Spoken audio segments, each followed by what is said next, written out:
राजद के बिहार प्रदेश अध्यक्ष जगदानंद सिंह के बेटे अजीत सिंह जदयू में शामिल हो गए। जदयू के राष्ट्रीय अध्यक्ष लल्लन सिंह ने उन्हें जदयू की सदस्यता दिलाई। इस दौरान अजीत सिंह ने राजद पर गंभीर आरोप लगाए।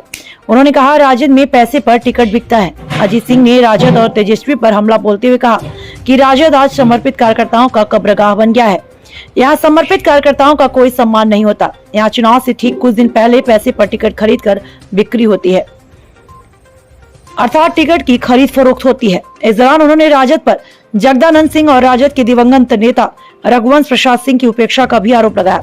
इस दौरान अजीत सिंह ने बिहार के मुख्यमंत्री नीतीश कुमार की तारीफ भी की है। उन्होंने कहा, देश भर में सबसे बेहतरीन मॉडल समाजवाद का है। इसका सबसे सफल उपयोग बिहार में नीतीश कुमार ने किया। उन्होंने कहा, जदयू भी सभी जाति और धर्मों को साथ लेकर चलने वाली पार्टी है। आप धंधा कीजिए, बिजनेस कीजिए, ठेकेदारी कीजिए और चुनाव के वक्त आप अटैची लेकर के पहुंच जाइए, टिकट लीजिए और राष्ट्रीय जनता दल में विधायक और एमएलसी से लेकर के सांसद तक बनिए। कुछ अपवाद हो सकते हैं, मैं अपवाद की बात नहीं कर रहा हूं, लेकिन ये सत्य है और पूरे बिहार के लोग इस बात को जान रहे हैं। आज के दिन में राष्ट्रीय Janata Dal A to Z party कह करके आजकल अपने प्रचार प्रसार में लगी हुई है, लेकिन ठीक चुनाव के पहले राष्ट्रीय जनता दल के जो आज नेता प्रतिपक्ष तेजस्वी जी हैं, उनका बयान आया चुनाव के पहले कि A to Z क्या है, किस प्रकार से उन्होंने जातीय टिप्पणी किया खुले मन से। ये सब लोगों ने, हम सब लोगों ने देखा। राष्ट्रीय जनता दल का गैर राजनीतिक फैसला EWS का विरोध, और इसके खिलाफ तो हम लोग के माननीय स्वर्गीय रघुवंश बाबूजी ने भी कहा कि ये गैर राजनीतिक फैसला था कि EWS का इस तरह से खुलेआम विरोध हो।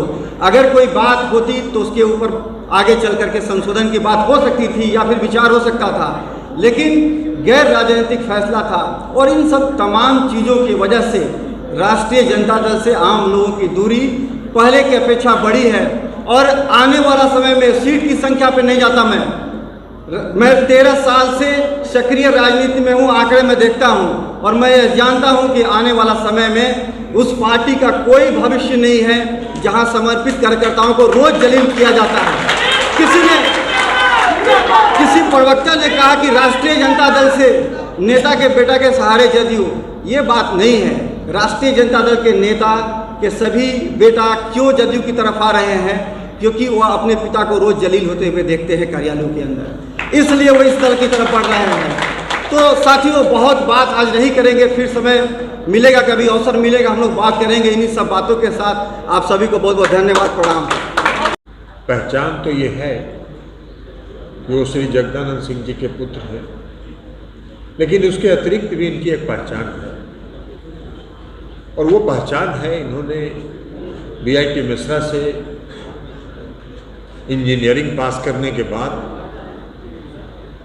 एक बड़े फर्म में नौकरी करते थे, और उसको छोड़कर इनके मन में जो समाज सेवा के प्रति समर्पण का भाव था, उसको छोड़कर ये आए और 13 वर्षों से सक्रिय राजनीति में रहे। सक्रिय राजनीति में सिर्फ एक पार्टी के कार्यकर्ता के रूप में नहीं थे, बल्कि इन्होंने गांव में घूम घूम कर काम करने का काम किया। गांव में जाकर इन्होंने नारी सशक्तिकरण की दिशा में काम किया। गांव में जाकर इन्होंने नौजवानों को एकत्रित करने का, उनको संगठित करने का काम किया, और कई तरह की इन्होंने जो रचनात्मक काम हो सकता है, वो रचनात्मक काम ये लगातार करते रहे। रुपेश जी पैक्स के अध्यक्ष हैं, अभी